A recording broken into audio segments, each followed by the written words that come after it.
जम्मू कश्मीर से अनुच्छेद 370 को निष्क्रिय हुए आज 2 साल हो चुके हैं। आज ही के दिन यानी 5 अगस्त 2019 को जम्मू कश्मीर को विशेष राज्य का दर्जा देने वाले इस अनुच्छेद को केंद्र की नरेंद्र मोदी सरकार ने निष्प्रभावी कर दिया था। इसी के साथ जम्मू कश्मीर को 2 प्रदेशों जम्मू कश्मीर और लद्दाख में बांटा गया। आज जम्मू कश्मीर से इस अनुच्छेद की विदाई के 2 साल हो चुके हैं और ऐसे में यह सवाल हर किसी के मन में है कि इससे कश्मीर को आखिर क्या मिला। क्या उन कश्मीरी पंडितों को न्याय मिला जो इस अनुच्छेद के रहते इस्लामिक आतंकवाद का शिकार हुए थे और जान व इज्जत बचाने के लिए अपना घर छोड़ने को मजबूर हो गए थे। आखिर आज क्या है कश्मीर के हालात, क्या क्या हुए हैं बदलाव, जानने के लिए देखिए यह रिपोर्ट। जम्मू कश्मीर के उपराज्यपाल मनोज सिन्हा की माने तो कश्मीरी पंडितों की कश्मीर घाटी में वापसी के लिए प्रयास जारी है। जल्द ही पहले चरण में 6000 कश्मीरी पंडितों को नौकरी और इतनी ही संख्या में उन्हें आवास सुविधा दिए जाने का दावा सरकार ने किया है। जम्मू कश्मीर देश का हिस्सा होने के बावजूद यहाँ का निवासी होना उतना आसान कभी नहीं रहा जितना दूसरे राज्यों में है।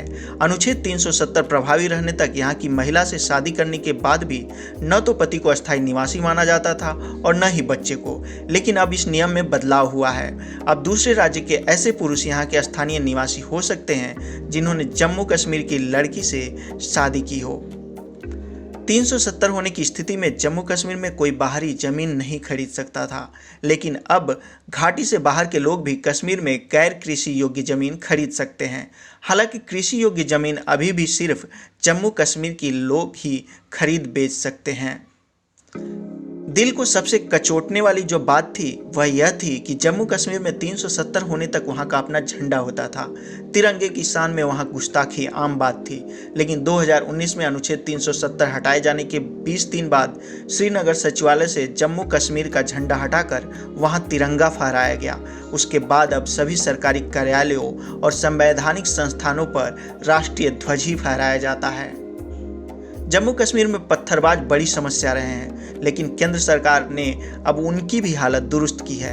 हाल ही में सरकार ने आदेश जारी किया है कि पत्थरबाजी और दूसरी राष्ट्र विरोधी गतिविधियों में शामिल लोगों को पासपोर्ट जारी नहीं किया जाएगा। इतना ही नहीं, सरकारी नियुक्तियों के लिए सुरक्षा एजेंसियां उन्हें हरी झंडी नहीं देंगी। उम्मीद है कि इससे पत्थरबाजों का दुस्साहस कम होगा। केंद्र सरकार ने जम्मू कश्मीर से विशेष राज्य का दर्जा वापस लेने के बाद वहां सत्ता के विकेंद्रीकरण के भी प्रयास तेज किए हैं। इसके तहत वहां पहले पंचायत चुनाव कराए गए और फिर बीडीसी चुनाव भी संपन्न हुए हैं। 2019 से पहले हर साल 5 दिसंबर को जम्मू कश्मीर के पूर्व प्रधानमंत्री शेख अब्दुल्ला के जन्मदिन पर सार्वजनिक अवकाश रहता था, लेकिन 2019 के बाद न सिर्फ इस पर रोक लगी बल्कि शेख अब्दुल्ला के नाम वाली कई सरकारी इमारतों के नाम भी बदल दिए गए। जम्मू कश्मीर से अनुच्छेद 370 हटाए जाने के बाद ही इसे 2 राज्यों में बांटा गया था, लिहाजा नए सिरे से इसका परिसीमन जरूरी है। इस समय जम्मू कश्मीर विधानसभा क्षेत्र के परिसीमन की प्रक्रिया पूरी की जा रही है। माना जा रहा है कि इसके बाद घाटी में आने वाली 7 सीटें जम्मू में चली जाएंगी। जाहिर है कि इसका यहाँ की राजनीति पर भी असर देखने को मिलेगा।